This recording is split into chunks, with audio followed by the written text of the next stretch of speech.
Openima de toso de du enen aka nefua no kuma bi na wotwe se nnen na Sompa kunafo akyede enya duru so no wo mo de wo mo chete e ba beje wo mo package na enne nwumre no nsi atoso mienu abo ensempa yense ntrofo nya adaje wo mo tase ne sebesepa ene kwani mahaba na yesamufo nso wo so no so ne nyina mu de aka no onua ayese takra edi aso nyina tie ne bi nso se aweniwa ene wa nyina e pa hwebi eno ena nwumre bre ye de bre wo na de di mu akotena abeti bi ne se eba school placement no a say computer de no o ha monche mo be se aduakunu num wonu awie junior high school de empanimfo atimi de won ses wonbo se ni nyina ekokama pa na mampanin dada John Dramani Mahama wasaka asemfoforo wasa chechefo modom boa pa bobere tiye motoma no a oba obeboa momonya adam papa de dem ene e teachers obi enyankan ona adikan aboso saa na wosan so aka bi de aka ho se Ghana mampanin na da kwa kufu ado ese de kura wapa aba e wo Ghana ho wontimi mu man no na so se be no obeka no aye bibie wo ho enye no ko ya san so awura mu no ya ka cho se emrahye badwafo nso wo mani abre na wo mani bra abre nyina ne se Amnesty International ka kire wo no se sa girl no wo munnim no mo kwaje tum etietia manfo right so wo man kan left anka ho we ni nuanom ene ya kan bom e de ba be down se no nsia bre mu kase ebo e wo Sompa television so e ma remfi se Yewura Sante ebo Benedict woni ne ya wote e ma amansan enya bi ekuku Veronica Jandom ne kuku yi ya so mu aso mu ya srei na ya Grace no de adom no etroso sa systematic press Navis Media Papa Toast enne bra obi o wa hene champon brother Philip wo mu nyina ya krado akwame ando ka ho ena anwumre ejape apamdada triple A majebre na mebebe ede amafe ya nyebre na ensem no yentutu ne srene abasa na ansana se mizo fruit drink ensi won nchen a wonua tentem so mamofra na yempe bi mrew na eno ene ede fa kase no medical fa de okode da ho no ye friend 5G energy drink eni pedua ne yie ya duro esanso ya ahode ne ene ntia no wanya bi jensi ngongora na won grapefruit won green tea wom ne nyina nso yie adwuma ne yie wo modawro manti yenko ensenumo me sha ase de a ene na me de wo kosoro hope na ye sha ase e de afiri ene ensema abobo aba edi se aso anyina etibie na wache se inflation no Ghana se de yesi die sika ekro ye to ade ni etuaka enema bo a ekosoro anase so tie petrol no mo de no se de nanka November bosu minum na etie pa no empene ne kire se de kra ache de abafom ama nema nyina ekoye eno no emma ye kura ohamu nchemu aduonu ensia ne akirepɔ 9 de atiaba kane na wo ohamu nchemu aduasanum ene akirepɔ mienu na sen ne ba ye ntia etimi kokote eno eyesika bi na omde aba ba hyem ana se bo ne yabo ye ho pagya ne nyina nkanfu ano enwuma da ne wura no enese panimpa won ne kasa Yewura Samuel Kobina enim won ne kyerɛkyerɛ mu November 2023, the consumer price index stood at 198.2 relative to 156.8 that was recorded for the same time in November 2022. Consumer price index for the month of November 2023 stood at 198.2 relative to 156.8. Given these two indices for November 2022 and November 2023, year-on-year inflation for the month of November 2023 stood at 26.4. Year-on-year inflation for the month of November 2023 stood at 26.4%. This 26.4% signifies an 8.8 percentage point drop relative to the rate of inflation that was recorded for the same for October 2023. In October 2023, rate of inflation stood at 35.2, and given the rate of inflation for November 2023, 26.4, we have seen an 8.8 percentage point difference between the year-on-year inflation for October 2023 and November 2023. This literally means that between the months of November 2022 and November 2023, general prices of goods and services went up by 26.4%. Between the months of November 2022 and November 2023, prices of goods and services went up by 26.4%.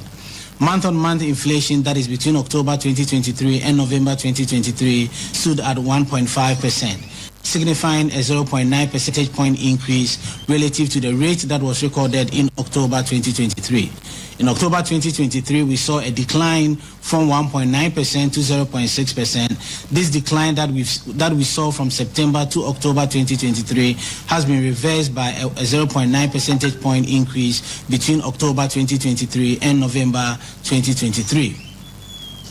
From a trend perspective, we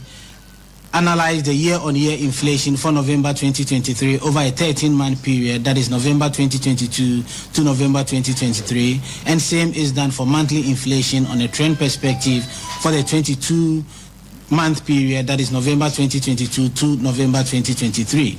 Since November 2022, we've seen the sharpest decline in year-on-year inflation over the 13-month period, with the sharpest decline recording a change of 8.8 percentage points between October 20. November 2023, the consumer price. And near what year no? One year bank for government statistician, Yura, Professor Samuel Kobina, enim, and artist and watch lecture in Semuno. Na Mampenida da John Dramani Mahama, what does well guso? Airton Homa Ghana for ya one name what say. Atoya tifi no wadru enne one mo boja e was saying sawra na nsema ekopie ho de ese waso no wani se won so obehwe bie wo de atoju ache se Ghana for ya chechefo ka ho dom to aba e de manoa wadwene sa de no ho odan mu ache na acha na so nche wo se odi pia bonchen wo bedrum asi adam papa de ama achechefo achenem affordable house ne bi wo bewe bi ama wonom se de na wo ye ne wo sagelema wanwia yeto abati ano no wo ba be ya ma chechefo nso wo mho ahenhan wo mo yese wo be ko pension anso de ne pension pay no akosi 3 rooms na yentie se de mampani dada edituja wa ejumaifo nyina ekuafo nyina ka ho wo hwe Ghana fo na wo hwe ade a eye ohaw eda yesopa ene ye ne yefiura fo oh, for high dan you see 2 years advance. Not 2 years advance also. Waketu and so sa. Enti already we share teacher for ne enkuonkuo ne bia. Omo housing schemes are omo de boa omo members. Etimi esi omo dan. Na ne America ne say ye be hyemu kidan.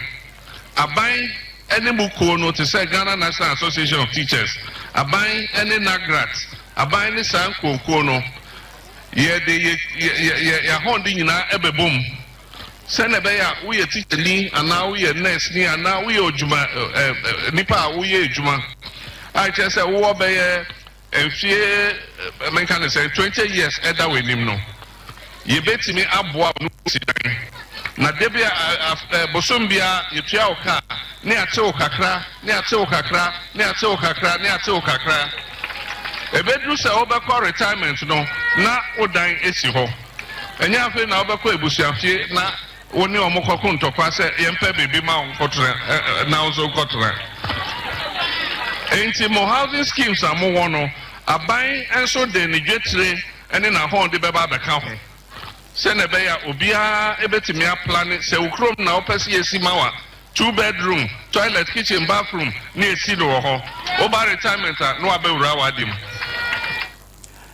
Mampeni dada John Dramani Mahama na kansa ansemi wo sayun sawra eno ye atoya tifi na ewie no wa mananso ho wo santo aso ko sawibodi na hono wo chese se wo hwem puntuo pa chine yebre wo yede ma sahwifo na awie wo no moto aba wo yi ne sinchen ne nyina nkamfua no nyame na ye se de be ne ye beso nso aso ansa ne ye hu de mu eduru sei mampeni ani so ade hunu pa na bota se mampeni ye so ye no enya no wo yo wo wantwatwede te se nwan a wo no mayira ne nan wona akwan so na wakan we nyina wo chese na niso ade hunu no de eso ye ma oman timi boye hu pagya ene wotwa wonsan komra metobio no ne atum ne ho ade na wakan we nyina no wo be chese se aban bi wo ho betimi ahye Ghana yie na waye ne yie dia chiniye sanso na economy no wotime fixe em se omanpanyi akofo do ona kasa wa pa aba epese emre bi ebusa na yes na yesika sem se na ase yesi afa no eden no be ya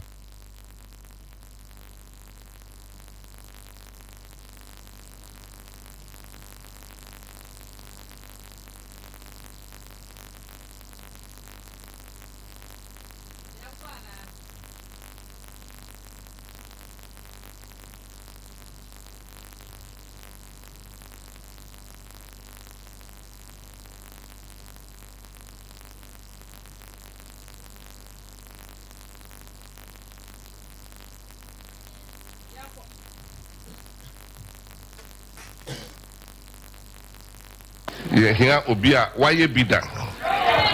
abrofo friend no experience ye hia experience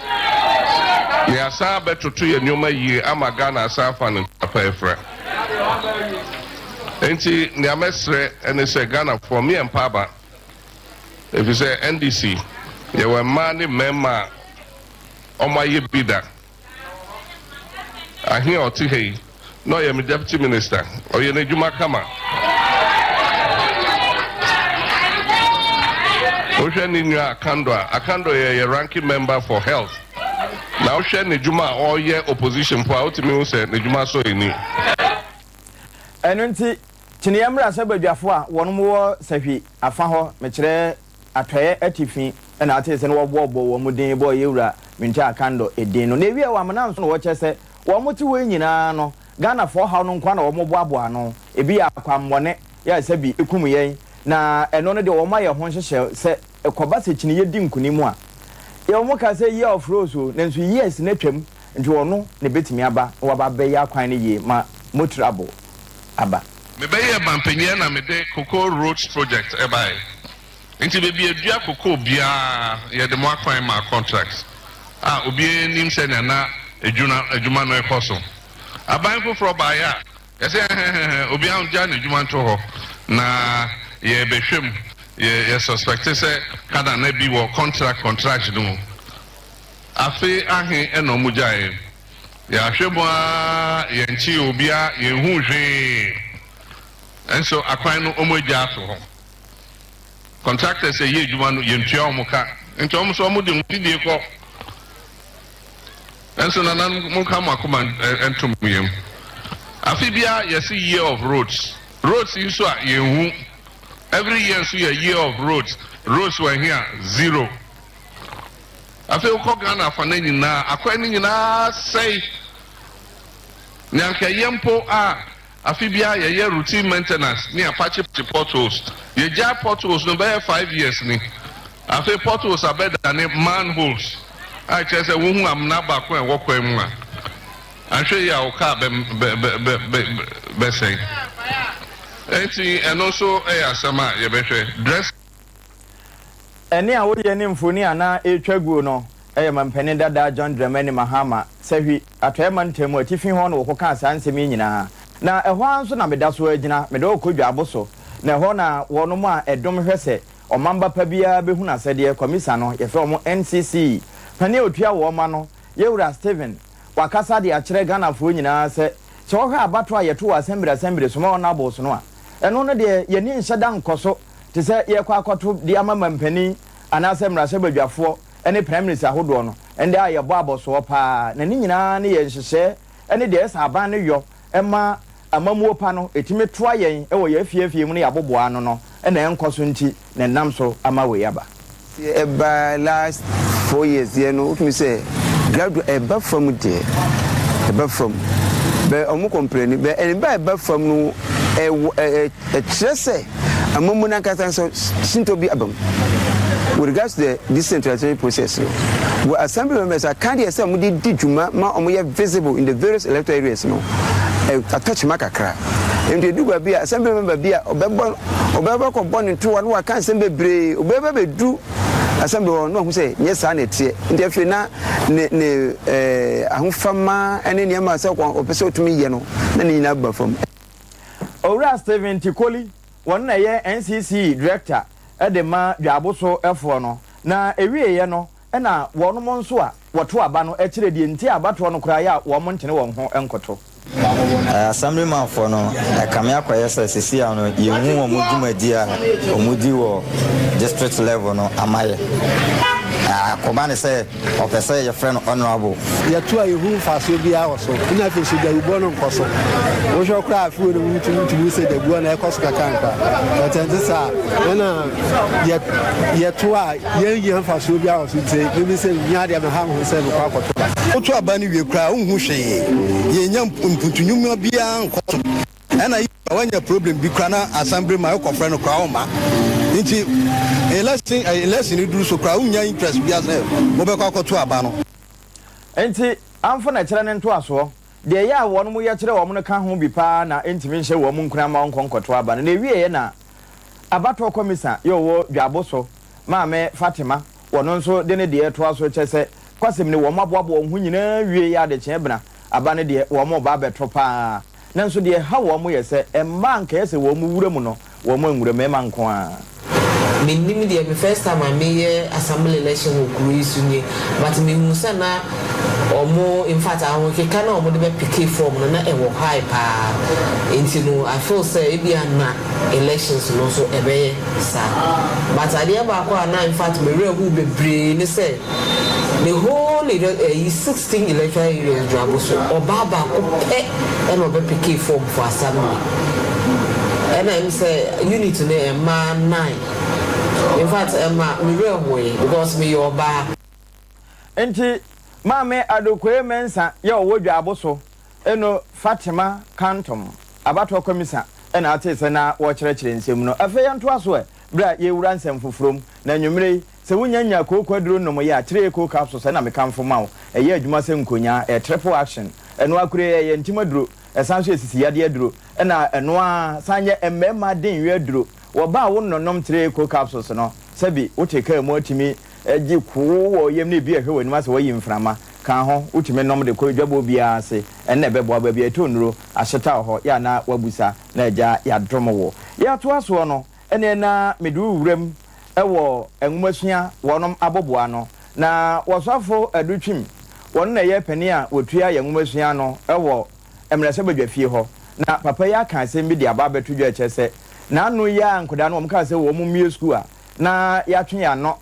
ewe wo mo ho se se yenya twe apen awie no sesei wo mo nhyehyɛ no nyame nchaade nkunimudi aba esanse computerized placement na computer na yiyi nkoda no de obi a to ba bia so to no wo mo atumi awie am ho mu nchemu adu akunu num de aye successful ena papa yi wo de to mpanimfo anim Cheers ba coupe ka amosi oh Scratch the breve ba coupe was in ba coupe chair ba coupe and I'm saying there was cricket and we answer ọmọ kìíní ní wọ́n gbé dé ọ̀hún sí. Ètì sẹ̀wọ́sà na ẹ̀wọ́n sí ohun sọ yìí du scale schools. Two father woman for ní ìnáwó ọmọ 2015 ansa ní ẹ̀bà bẹ̀rẹ̀ mu. Ó ṣẹ́ rọ̀pọ̀ kásá ẹ̀mpàlà 45.2 ẹ̀nẹ̀ pàṣẹ yẹn. Bẹ̀ẹ̀dì ẹ̀yẹ red ní nyinaa kyerẹ́ sẹ̀ hàn náà below 50%. Free senior high school mpàlà ní starting 50 àṣẹ sọ ọmọ yẹn ọ̀ṣọ́rẹ́ nù. From 2020, the gain pass rate is less than 50%. After work from Casa 45, South Africa future we are 60%. Work science integrated science 28.7 and passing ever 2015. South Africa 62%. Work and Punta 32.4 and passing 2015. South Africa 61%. And so, young man, you put a check on a process. You are telling me. You are telling me. I think in a country we have the other country have answered, these schools are a second, same mama, brother, what to call. And so, popular, but I started and doing to call. And now, so, quality. The woman, a question. Now, and also, and then if you can balance your video, can you go to a home one or deep man or couple a day? And stand on the scan up with your and Tika was swimming, yet yes to swim back motivate. And then yes to now. Hey, at that time, he said, if you come up with that and go to your school fees. And then be anti parliament, and Tiaman was young wife.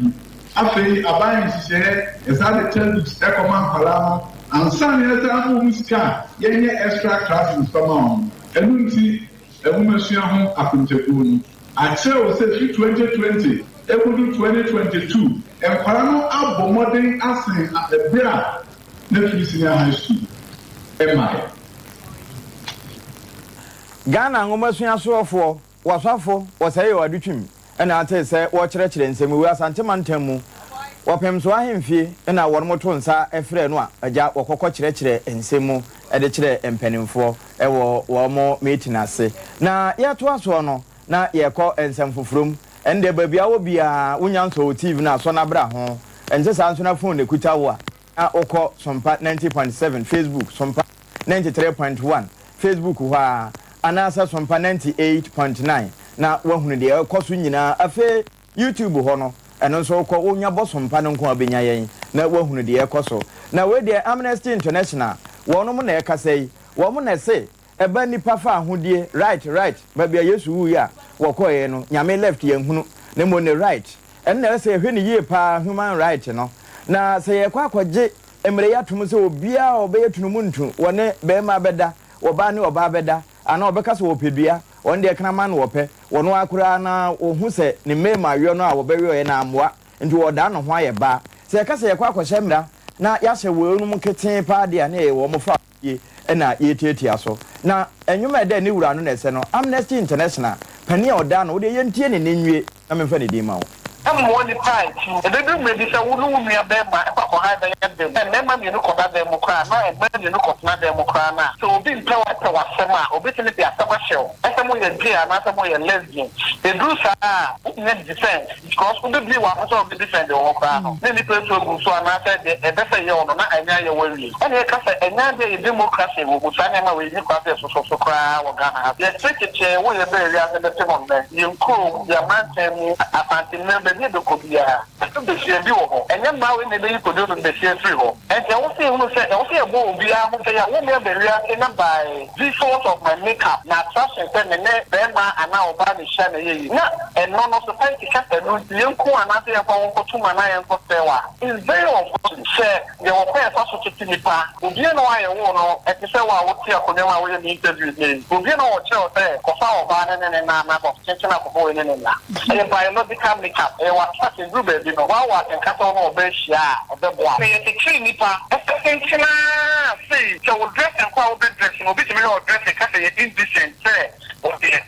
I'm now being lesbian no me ma wodan ma won dem uko nipa ma ni eyi wa pamu and the hard ne ye ka ni say no ye hu no bebrebe ne aka na kama se ma we pass ni ewie na se wo ti obi dem na wo pe wo tu kra na wo ti mi ka so suspect so wo ye gay e wo tu because e dia sembre no se obi suspect o se fa de no na wo ti ofi ase ni pa na de ti ni ache no e ha je ne wo se ye sembre no mako na e di chance na 1992 constitution ni criminal code e wo sia me hu de se wo se set up another emra ebema ahoche ne ne ma hu hia apapata ye so Ghana ha na ma na international de papa hu de ne ebo ho ban ene e ka ho ase na se adeboni wo mrema e advocacy ana se campaign ni nyina ye no man ne tia se ani asesa o ko se mra se sabra we passe a na se de di wo na nya kra depend ka ho ase na ke ti no se mra e ti se e konsa na ye nyina ye ji tu se ye egu mi ni aja tu ye be ti tu ma be du be no after now they say a corner I believe say as journalist you also have a bigger stake. You should assess those documents. Someone can need here. Now for your issues and Juma. Ora Francis Nyanta Chino Eba Amnesty International on a chairperson and I say Wakasa at the chese ye kwaje samre tum so be ye gay ha na ye bema mredino obekwa fiasa no ne ade a na ye fa ahodie enteti aso na ebisi we agrofo awe se gu na so mo nkom na dollars ne pound wo ma pompe e de agu ne nsemu a enam so ma o ka sa asemi na nso ni nyina no sensentrofo ye beta se ne stebe se pane konima haban na yamati mamufo nso ehunu die poche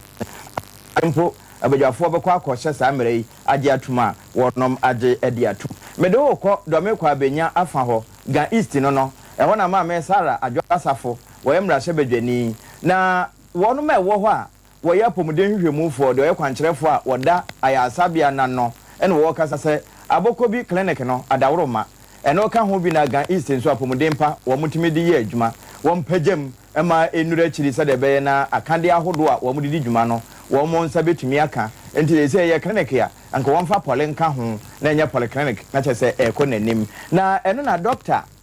Salom Kutuache wɔn na yɛ pani a wotua ɛba wɔn mo mpɔtam hɔ apɔmuden na no sɛ kwankyerɛfoɔ wɔn na de asɛm to maame Sara adwo asafo TikTok enemy ana medicine say Abokobi Health Center we started OPD project 2019 e ka try say 16 months the baby but unfortunately the project na stall it they say they be here space pa because as a nika they say they atra health center nipa e wa Abokobi ne important one ye doors pa and can say upgrade to polyclinic, but he needs to say any space our facility. And yes, I said we are better to remember why we are my complete building. A building is here complete equipment so far because the building no so the action equipment there are some funny and money into we have why we that why. Now my other facilities so Taifa Taifa hospital so on here quite a bit of work because you be a theater but you be here planning them into more think guys and I say Accra and Ghana be small and then finally so guys hospital yeah fine fact we need the power for so fine potholes and quite a dangerous thing and I do go far I say we slow down the whole so light in the fine into your staff man cuz some attack with can say Dr. Salam Kutuate Obapa na ate se wo kasa no apomuden kwankyerefo e wo Gan East ewie na mrahye bedani ma me Sara Adwasafo edne de ebeto so wo kyese ewo mu se empajamu no beboa pa nanso enya de abetime de kwampo adura kwa akotara hwempo eso ni nyina ye se akande ahodo ebehia ama ya asabia na nya ye no no bedi adanse se wo se empajamu ba no ni nyina behia na nya ho nso nkono ya asabia e wo se wo no hwe emiame ahodo nso eka ho nanso ni nyina mu no wo mugusu a etoto nema se de be na botai ebetimi abam the catching and say yatina asukem na sani ewu no e buy wo ya dia ya dia ma contract dada contractor wo kwa o ye adwuma no na ni nyina na ya na emre ani sikasem ti betro mo se mo benya abotre ya chance ye nko ade e be wi na ha emu atre emu tire ansa na ye betimi upgrade no from ebia clinic to a polyclinic facilities no any space e wo ho any domo ya etimi da and our number of beds I will have no never my yet near Peja will free no a clinic into a polyclinic. Tia no year and kind say a book be had yen Zania Bay and typhoid year chancing a near clinic, near Danke to Ebi, and a baby one typhoid upgrade iron typhoid polyclinic. It means I had yen a bit to me 22 different items, baby weighing machine, if anything, wheelchairs, drip 200,000 Ghana cedis worth. I can make 2 billion. And I can come with me, they are back and they are better. Mr. Woman says, and you near Boko be kind. And your man said, back near Shasu ye. Now, ye Juma, next near, and never shin crying, said, MP, letting your son be and I sound crown crabia, Shwana, or Pessoa Soya, with me at the app one. So, Musha ye, my son, you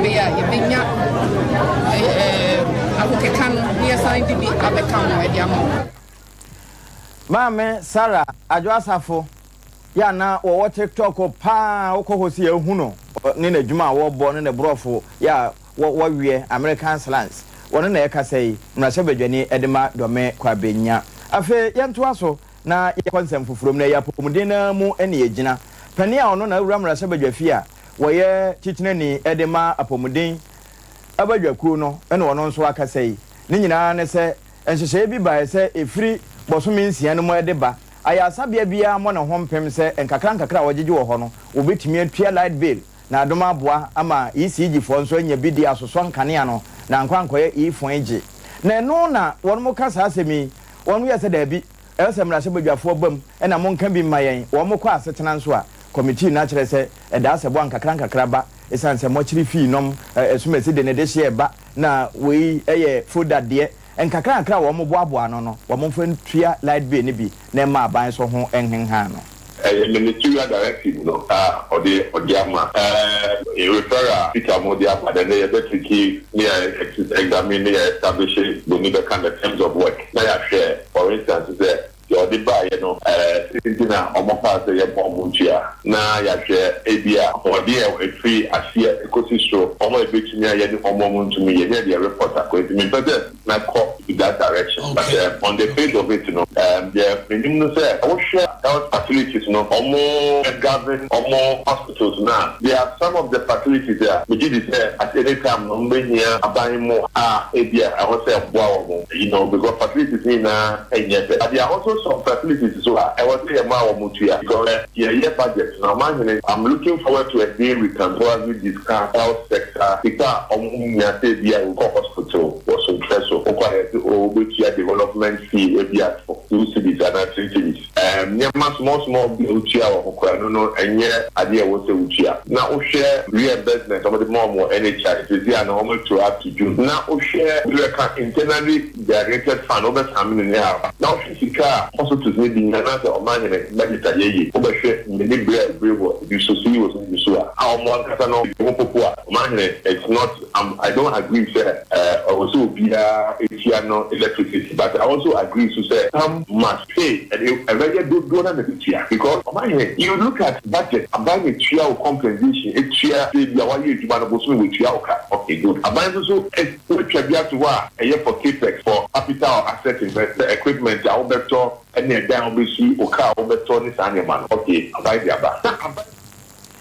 Emfoni ane etwago ne ane awoti ye honorable nana ayi wa free ye okọ afiduase a won na ye mrase badwani asokore ka ho ono ene no mrase badwafie apomuden badwakuo no won na yetitine ni afa yento aso na yenwura ensem foforom na we de Dr. Kwabena Donko na ekasai priest mrase badwani wate na no pa de asi ECG fo so se na no wonkote a won mo se ECG fo akwache motorbikes makoma aduo no e de ama post sadom no se wo mo mfanya adwuma na wadwuma timi akoyie enkankan se ye be wura bato afim na papa na kasa se ECG pa okọ na akobie wo mo kamu a ye bobo a wontimi modin billions of cedis wo mo ye kadebo na ka wo mo de nyina no asogli plant wono mo se yankwa nkotue esika wo be dum nkane na ma buronyan ye di ne summu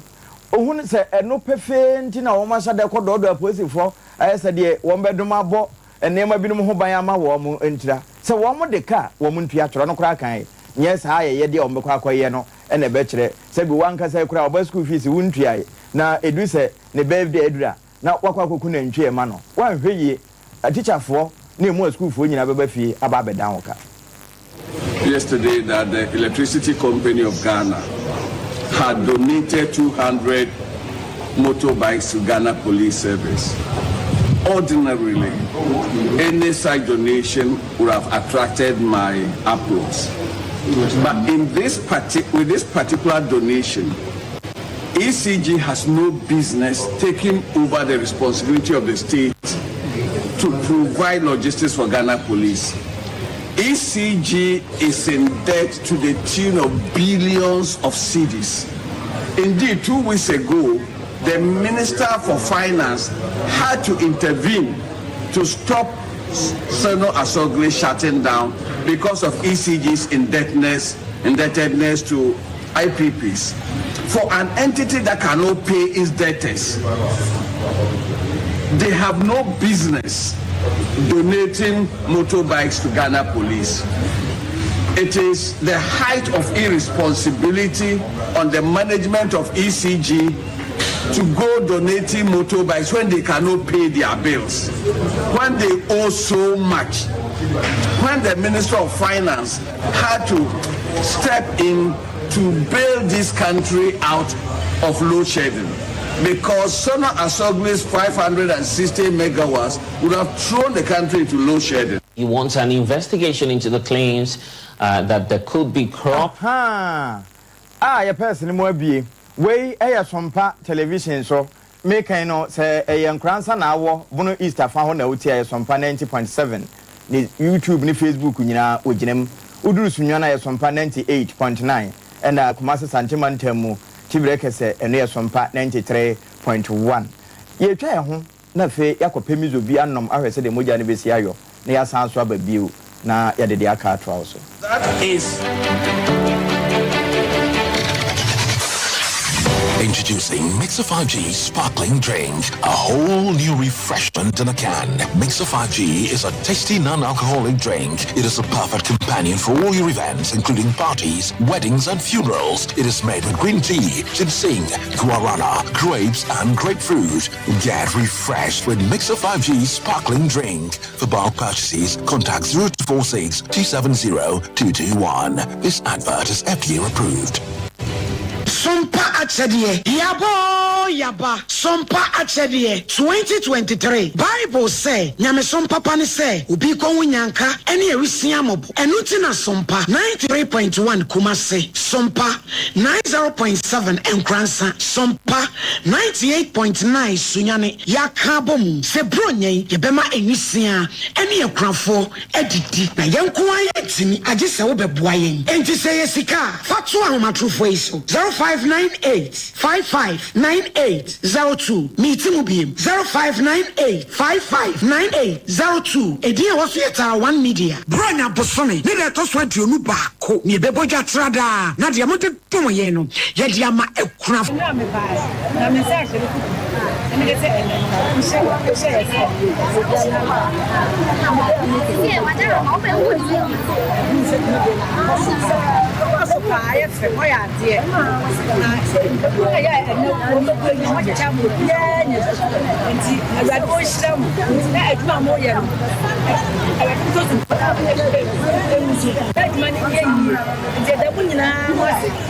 Sompa fadi amuye. Onye kuku fisu muswa pasu. Efi se di amuye ye. Je se binsi ja. Se de faso fi fura krafo enyanka emubro. Omo muni bie. Jone klase. Omo muni bie. Yo de bi fe mo dia fa. So mo dia fa mana proso. Everybody won shira mo. Bible si bi ohun krafo mo. Everybody wo be shira. Se mo hu krafo mo. Everybody shira mo anu anya mo kese. Apapa mso be mo kese pa. Amen. Na yesika na yentoma so a wobetimi de aba. Afenso sɛ niema bi ense ye. Ti sɛ mo ene yanwan so a yebegye. Mo a mo ye bi afi etwa mu no. Emu adansede de mo a mo nim. Sompa akyɛdeɛ 2023 abusuafo yɛmfa yɛn ho hyɛm na propose prepa obo aduponko mu. Yenya nkopon obeyiye wiye. Sompa akyɛdeɛ 2023 ekunafo ene enyanka ne so. Wo mu bedidi.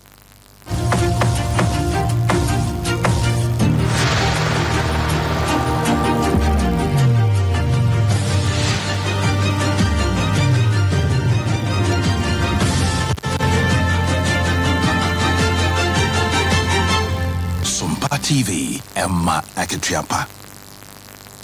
Yema yetiefo ni ahwefo nyina kwa aba e de ba Sompa television so wonu me wosunwa ne nyina ye Sompa 98.9 na wo mo fafiri na wonu me wo bono apoe afanso fafiri Sompa 90.7 Nkransa na Sompa 93.1 Kumase Santimantamu. YouTube no e Sompa TV na akọ Facebook nso a unya bo Sompa na be nso eno abeyi abrew na wa follow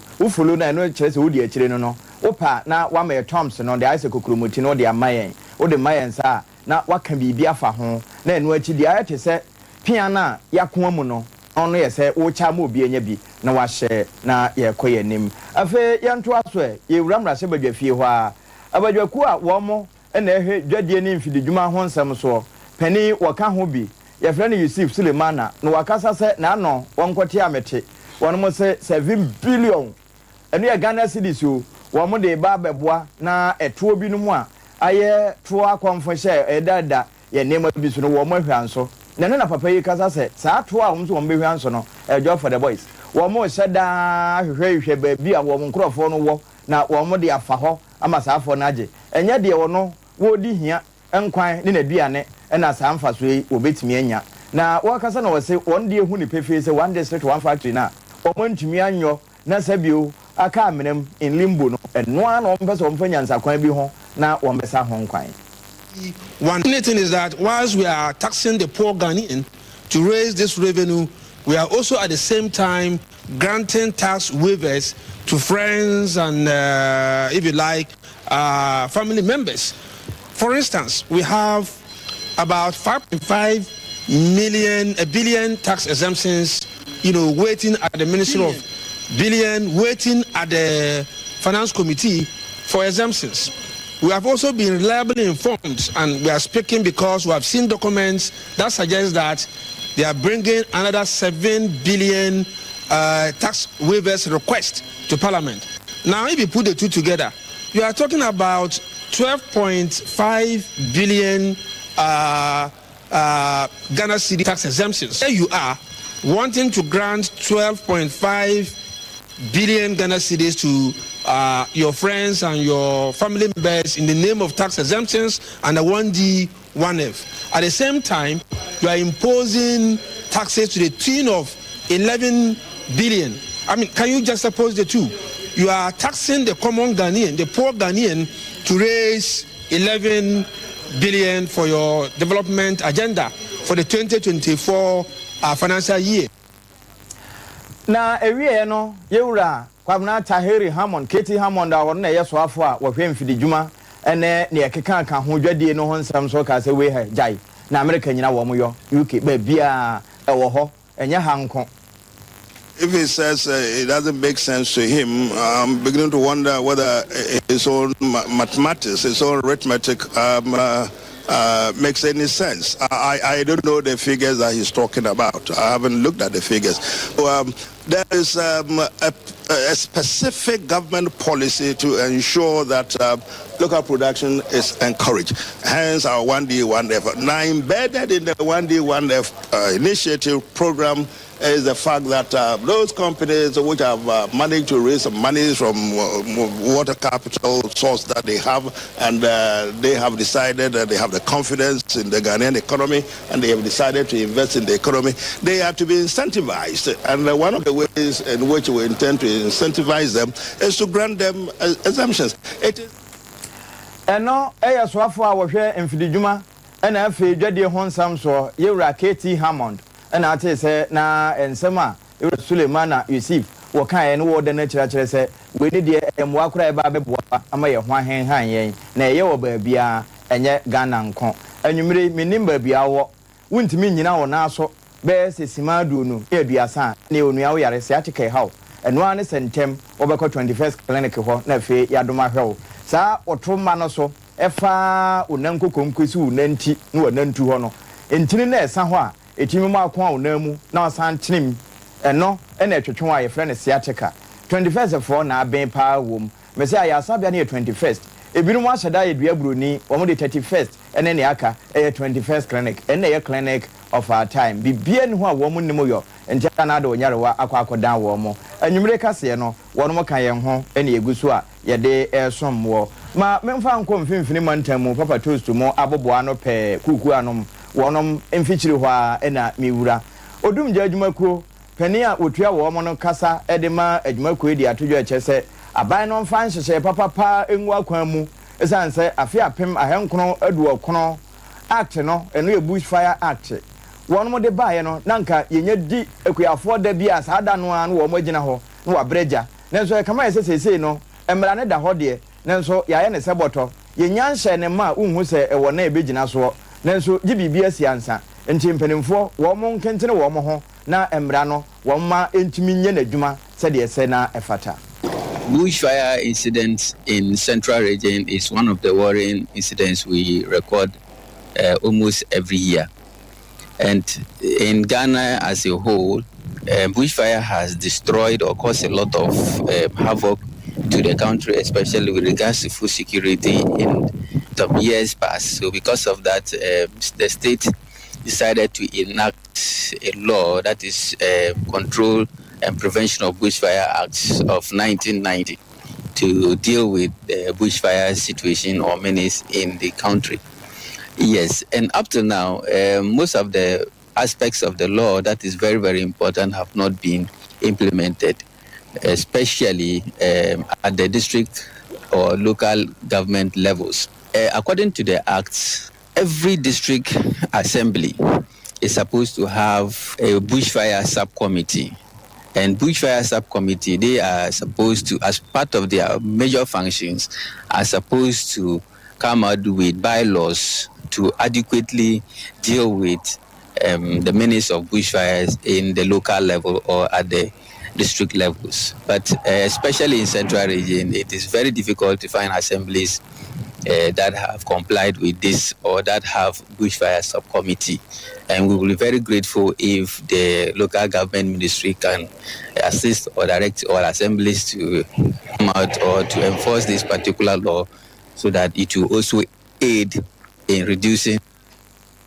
wono ene kasama odinja adwumako won finfini mantam no wo kyese emra ne de ese wo mo hyese wo kai kane no a na yetimeto nnwum bi se o manfo eni agesu ye se pesia yenso je wo kom se wo soja ye de obako trabu no straight nti nkanya hwenu finhia mienu no wakwa akoda adabampono achi na wakodi do konsina minimini ne nsine ufiri mu firi a wanhwe na atese ye pa ma kyese kora ubetumirika wakobwa posifo amanne afi yanto aso na yenya ne ntentem emewie kase no meka sei se ukọ unibane na afa wo makate sodo na saa sodo no eye saa dual carriage highway ni bi kwan a ebi na mbenkum ebi na nifa na ebi kroso na nso ebi mobia kaso uniba kwantempon so se de beye na traffic ahodo ewo ho no ebetumi agyaye enne nam so ama yewura mu akwata wakasa ho ne enhyehye a wo mode agu akwan mu ufi enkran kra na ukodi dwuma bi wo kepu so a na oyem hyehyew because of Sapato Junction any Burumbura enti utukwan kwa na hyehyew ezi etumi yi saa yem hyehye no efi ho as a country emu baako and the most critical enya ene ye basu because we say any people Accra Kepus Queensu na omanfo eka ho asem ni adia say aban eye bibi enunti ena ye the very strong contractor no like Fairmont construction abasu they started from Kasua to Winneba a distance of 30 kilometers and also contractor no started at the machines because machines are the back one is enyago any brisem na your man limited time to mobilize to this place until now you ba he most of us start mobilize e ba honorable Mwakwata penimpa won etua wo manyi ya kwan ne akwantempon ho nsem eso Rose minister no na sabre na aban akrachefo a wono mo mfimfini mantam ho afana wo mo ka ho yewura kwam no wo ho saa na oba pa kukuya ene dom no wono mo nso kire enhyehye ne sede wo mo niasi abre ne de atimamufo de gu wo mo nso ntira se wo mo wie kwan ye beboa ama akone abadie ayefo the assemblies ni approve any physical of a permanent structure bi awo wo lane no do obi a odin container be si obi aso or ya aware there yes your friend temporary structure the Sunday highway for na ministry we botia ka oya one wanda ma wa hanom na ade we botia ka dada so realize there was a flyovers was a count na yejiti there to control traffic no oboboahen and I can also say that the major may be my youth yanim brenta won so ha so we adwuma so wa ye ombo hu say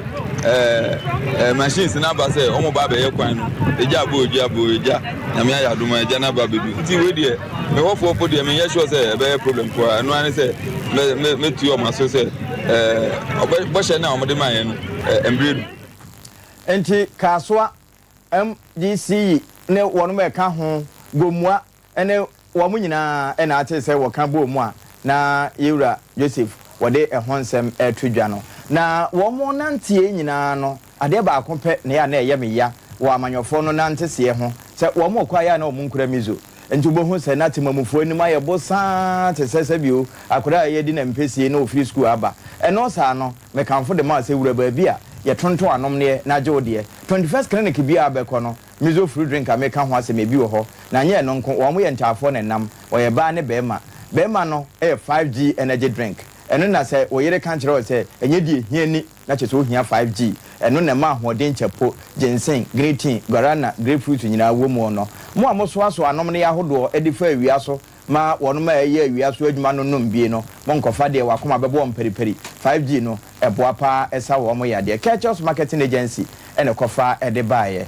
enti ura Sompa fie bia unya bi wono ma agigi bi tonton mo nso nyame wonhyira mo pa se mode ayaresa papa ema timamufo sesei eba Sompa na ba bia wo bia utimi hwe bi utimi tie bi oka mu eye digital audio broadcast ye ka Ghana ha TV stations ene kasafoni ne kasafidi ahodo a wo mo yi adwuma efin bia ni ho enkeka bia ni ho a Sompa ka ho ye yedu nwotwepe enti ya na wode ho abata yen na ba bia watumi ahwe Sompa no na wahwe ne yie wo se ateka ho tesen mozu punche woda da ebechi wo no na bo 21st ho hia pa mentena se mane nche wansa abra wono mo wo mfidie ye de ye ahwehwemu mapa ehu ba bia de ehu nta na afi adura ebesan so agyewo ye ho no ye de abibidro nko a na sayade ene ntia na de ho aboyen se wo hwe 21st a ye nkurabata ne dɔɔso pa eye makomako dunum ene akire ye won kran ye wokumase ye wosunwane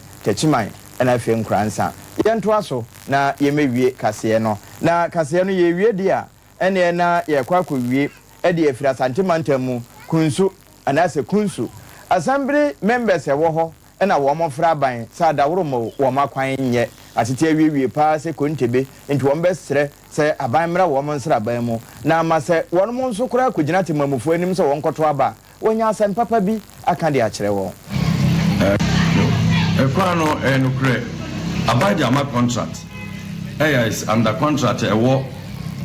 contractor e friend of Mr. Kofiju edi aminim se e friend no na waba be ye gates nyina awie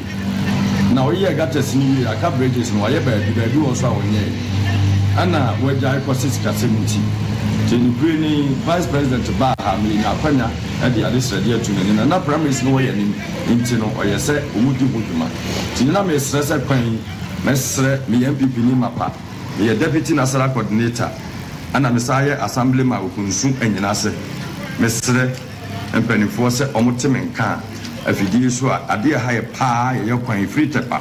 ekusine empanifo momodena mpisika ma Kofidwo aban no waye de ma bebiri ande de ama mensini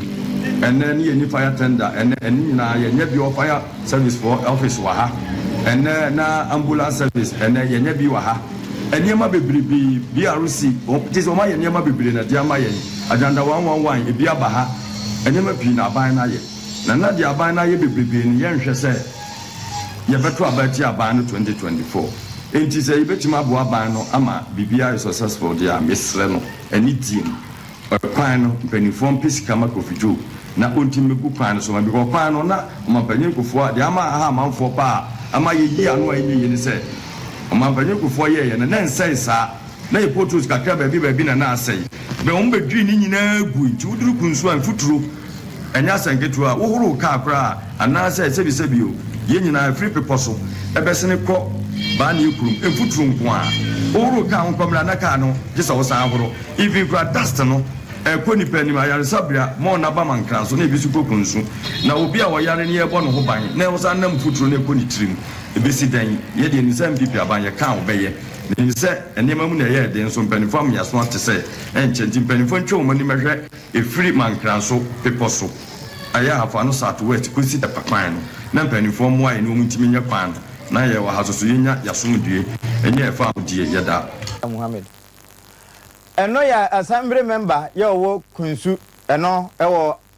asantemantamu ekomankra so na ate se ewura mo ha na wo kyerɛkyerɛ ensemu no se Kofidwo bu ba bi wo bia no wo monka ne to no meye wo makwan no ema wo mo no wo monya bi e de aye campaign se be na 2024 no aban a wo no ebeboa masa akwan yetimi aye adwuma wo mo ka no ho asɛm de akyerɛkyerɛ mamufo a wo matimi anya asɛm papa bi de aka na onuanum sɛ 3 herbal center for no enya 3 co capsules no no wo mayo wo maye 3A ointment nso aka ho na ntema propro ebia na de na yetipaye apa fasrasra na mfunwi ni yie o de no stretch mass pa chance wo ne sembo anya ntokwa widie ni nyina ni aye nyini ni ebeboa no 3A ointment no a ba bia etonto nuro bia ebi wo ho onua mansa nka bi na mehwe wonim din mehu so nya kwan ya betu sanse wo hwe sɛ de sister no emutie na wo bi ahya ase na nso esan ewe owe de ka ho a senka okokotena Europe anka bebo apa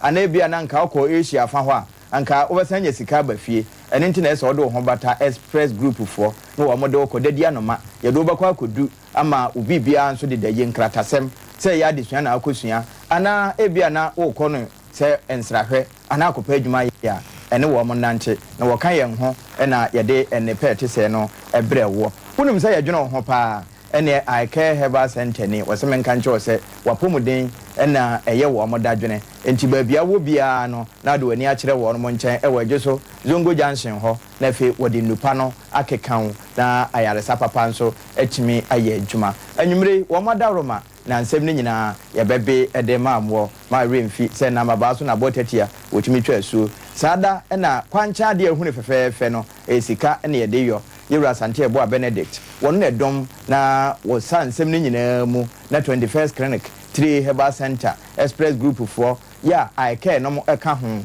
eka ye ho se yemfa nsem no emrew kuku Veronica Jando wo mu na kuku yi papa to studua ewie ye no ya so mu aso mu yesoe na wo ma aka de wo mo de no eto so na yewra sante a Benedict no watete eba kase ebodem ho MCR ho a systematic press woni papa toast wo ho na enye wo monko bra obi kwame anno adanse badwa afi brother Philip ene Navis Media wo mo kan ye ho na nsempa ne nyina ye de bra we di ne nsesai japia apamda da flame triple A na menye wo so ene akwakoye eda ya wodei ye kose ya kan hunu se ofoso ne dom no wo mo tenase na wode asem mpeni pa brew na wono ma wo so sunwane ene so mpankura nsa nyina nso no ensensisi dwumadi no ebeba so nondu ken nkora no ma wo no mizo no wo mo ne da eyodo somemu First clinic a sciatica expert. Sciatica no o nerves na wo to ase na fa wo siremu na fa wo nansia besi ase ho no. Se ho techema eno ene